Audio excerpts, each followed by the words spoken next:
आदाब, सलाम, नमस्कार। Welcome to new India education trust beyond classroom motivational web series. दोस्तों, आप जानते हैं कि हमने नई सीरीज शुरू की है, माई एक्सपेरिमेंट विद टीचिंग।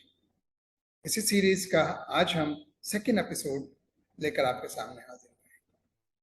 दोस्तों, आपको मालूम है, फर्स्ट एपिसोड में हमने आपको बताया था कि हम चित्तौड़गढ़ गए, वहाँ इंटरव्यू दिया और वहाँ से वापस अलीगढ़ हॉस्टल हमारी वापसी हो गई। ये बात है जून 1982 की। बहरहाल अलीगढ़ पहुंचे। अलीगढ़ पहुंचकर हमने जो है वो फिर वहाँ एमए में आपको बताया था कि हमने एडमिशन ले लिया था। क्लासेस हमारी शुरू हो गई, एमए प्रीवियस ईयर यानी एमए फर्स्ट ईयर की क्लासेस हमारी शुरू हो गई। साथ में हम ट्राई कर ही रहे थे जवाहरलाल नेहरू यूनिवर्सिटी में एमए इंटरनेशनल रिलेशंस में। बहरहाल ये कुछ वक्त गुजर गया और हमने आपको एक बात और बताई थी कि जब हम चित्तौड़गढ़ से वापस चल रहे थे तो मेजर रणधीर सिंह, जो उस वक्त हेडमास्टर हुआ करते थे, उनसे हमने चलते हुए ये कहा था कि सर आप हमें ज़रूर बताइएगा, बहरहाल हमारा सिलेक्शन हो या ना हो, हमें इन्फॉर्मेशन ज़रूर कीजिए। हालांकि ये बचकाना बात थी। 10-15 दिन गुजर गए, 20 दिन गुजर गए, 25 दिन गुजर गए, हमारे पास कोई इन्फॉर्मेशन नहीं आई। यानी जुलाई का महीना हो गया, तकरीबन मेरे ख्याल 10 जुलाई के आसपास की बात होगी। हमारी क्लासेस शुरू हो चुकी थी बहुत ज़ोर शोर से, और उधर हम जेएनयू के लिए भी तैयारी कर रहे थे। बहरहाल पता नहीं कहाँ से हमारे जहन में ये बात आई कि क्यों ना मेजर साहब को खत लिखा जाए कि साहब आपने वादा किया था, आप डिसिप्लिन्ड आदमी हैं, इंडियन आर्मी के लोग वैसे ही बहुत ज़्यादा डिसिप्लिन्ड होते हैं, तो उनको एक खत लिखा जाए। हमने एक छोटा सा पोस्ट कार्ड लिया। उस जमाने में वो पीले कलर का पोस्ट कार्ड 10 या 15 पैसे का हुआ करता था। वो पोस्ट कार्ड हमने लिया और उस पोस्ट कार्ड में हमने एक जो है वो मेजर रणधीर सिंह जी को हमने लिख डाला कि साहब आपने तो हमसे वादा किया था और अब तकरीबन 1 महीना गुजरने वाला है और हम तक कोई खबर अभी तक नहीं आई है। बहरहाल ये हमने पोस्ट कार्ड जो है वो चित्तौड़गढ़ सैनिक स्कूल चित्तौड़गढ़ रवाना कर दिया। उसके बाद हम बिजी हो गए, मसरूफ हो गए।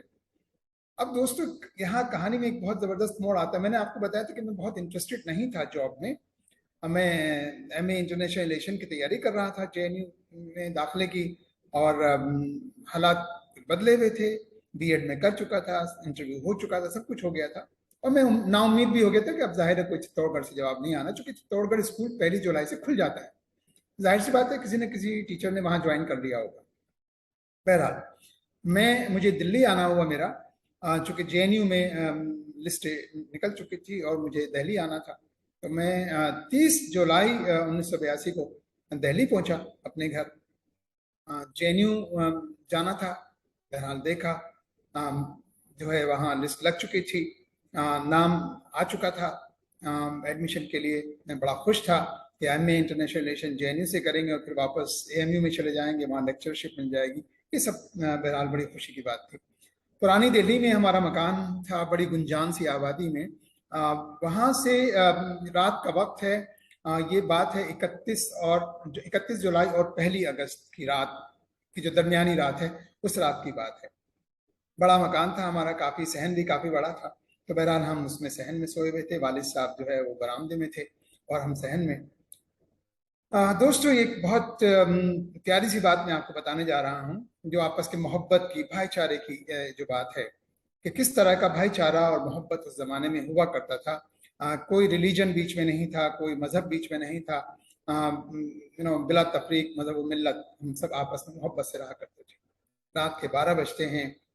रात को किसी ने मेरे घर का दरवाजा बहुत जोर जोर से खटखटाया। दरअसल चूंकि मैं बाहर सहन में लेटा हुआ था, तो मैंने ही जाके दरवाजा खोला, और जैसे ही दरवाजा खोलता हूँ दोस्तों, मेरे सामने एक मेरा दोस्त, मेरा हॉस्टल फेलो, मेरा क्लास फेलो प्रमोद कुमार मेरे सामने खड़ा था, और उसने मुझे जोर से गले लगा लिया। और बस जो है उसने गले लगाया और मुबारकबाद मुबारकबाद, अनीस भाई मुबारक हो, अनीस भाई मुबारक। कहा भाई क्या हो गया भाई, धीरे बोल, रात का वक्त है, सब सोए हुए हैं घर में। उसने तो बस हंगामा कर दिया। बहरहाल हम उसको लेकर अंदर आए। घर में सब जाग चुके थे, वालिद साहब भी जाग गए, भाई भाभी सब लोग जाग गए। क्या हुआ, क्या हंगामा हुआ?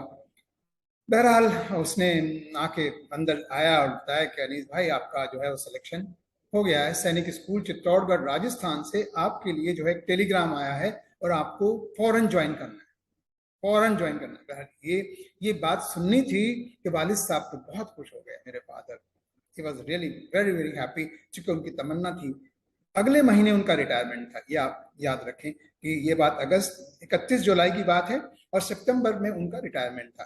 तो बड़े खुश हुए कि उनका सबसे छोटा बेटा जो है उसको जॉब मिल गया है, उसके लिए टेलीग्राम आ गया है ज्वाइन करने का। बहरहाल अब तो किसको सोना था, वालिद साहब बहुत खुश थे, उधर भाई भाभी सब लोग बड़े खुश थे, सब लोग उठ चुके थे। मैंने कहा कि नहीं भाई, मैंने ज्वाइन नहीं करना, मुझे तो जेएनयू ज्वाइन करना है, मेरा वहाँ जेएनयू में एडमिशन हो रहा है, एमए इंटरनेशनल रिलेशन में, मैं कैसे छोड़ के चला जाऊँ, इतना प्रेस्टिजियस एडमिशन है। वालिद साहब ने कहा नहीं, आपको जाना है, ज्वाइन करना है, यू हैव टू गो। और तुम कह रहे थे कि तुम्हें जो है वो आर्म फोर्सेस में जाना है, और अब तुम्हारा सैनिक स्कूल में तुम्हारा सिलेक्शन हो गया, इतना अच्छा जॉब है, और वो भी एक तरह से आर्म फोर्सेस का स्कूल है, तो क्यों नहीं, आप जाइए। साहब बहुत गिड़गिड़ाए, बहुत बातें हुई। मैंने कहा नहीं अब्बा, मैंने नहीं जाना, I don't want to go, मुझे एमए करना है इंटरनेशनल रिलेशन में। मगर वालिद साहब ने कहा नहीं बेटा, उन्होंने समझाया बैठ करके, देखो मैंने आपको पहले भी बताया था कि मेरे बड़े भाई, जो बीच वाले भाई थे, मुझसे जस्ट बड़े, 8-9 साल मेरे से बड़े थे, उनका चूंकि जॉब अभी तक नहीं लगा था, स्कॉलरशिप मिल रहा था हालांकि उनको, अगर फैमिली थी उनकी, 2 बच्चे भी थे उनके।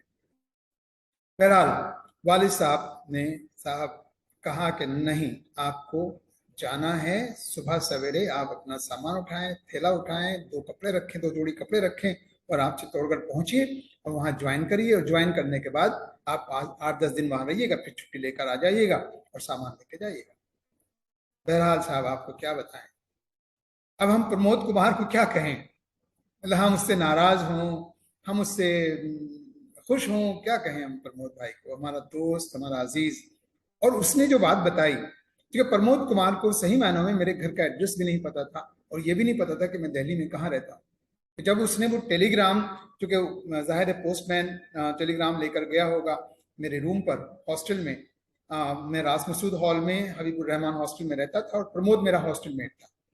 तो वो जब उन्होंने मेरा रूम लॉक देखा होगा, सिंगल सीटेड रूम था, जब वो लॉक देखा तो पोस्टमैन ने वो टेलीग्राम हॉस्टल के नोटिस बोर्ड पर चस्पा कर दिया। प्रमोद कुमार फैकल्टी से आते हैं, जाहिर हर स्टूडेंट जो है वो आके नोटिस बोर्ड पढ़ता था।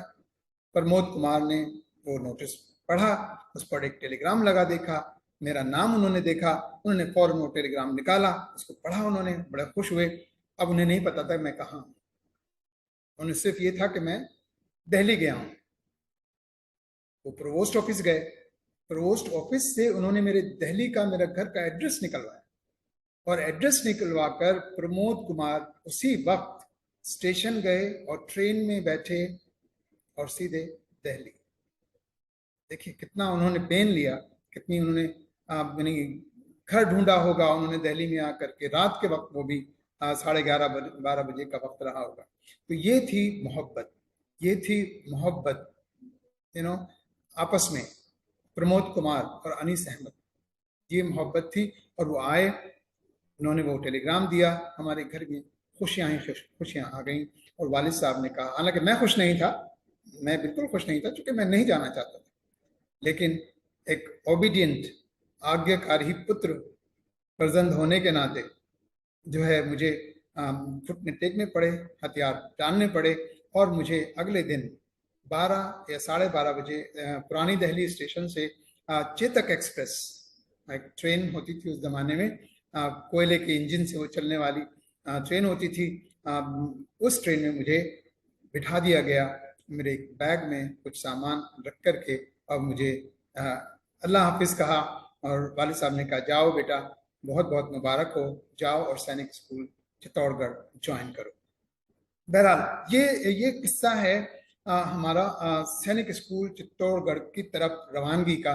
यहाँ से हमारी ट्रेन जो है चलती है, हम चित्तौड़गढ़ पहुँचते हैं। ये ट्रेन सुबह सवेरे चित्तौड़गढ़ पहुँचा करती थी, सनराइज से कुछ पहले जो है ये ट्रेन पहुँचती थी। वहाँ से हमने उतरे, 3 व्हीलर पकड़ा, और 3 व्हीलर पकड़कर हम सैनिक स्कूल के दरवाजे पर पहुँच जाते हैं।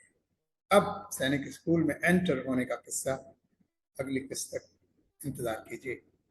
बहुत बहुत इम्पोर्टेंट किस्सा होगा वो, क्योंकि वो पहला दिन था, पहला दिन था जब मैंने सैनिक स्कूल चित्तौड़गढ़ में एज ए टीचर कदम रखे थे, मैं ज्वाइन करने गया था, वो भी एक बहुत ही इंटरेस्टिंग वाकया है। ये आप यकीन करें कि ये मेरी ज़िंदगी के बहुत ही इम्पोर्टेंट वाकयात हैं, जो मैं कभी भुला नहीं सकता, इसलिए मैं आपके साथ शेयर भी करना चाहता हूँ। और न जाने कौन किस जगह बैठा हुआ मेरी इन छोटे छोटे किस्सों को सुनकर शायद इंस्पायर हो जाए। तो दोस्तों, इंतजार कीजिए मेरी सैनिक स्कूल एंट्री का। मैं अगली किस्त में आपके साथ पहले दिन का किस्सा जरूर शेयर करूंगा। बहुत बहुत शुक्रिया, थैंक यू, धन्यवाद, हैव अ ग्रेट टाइम।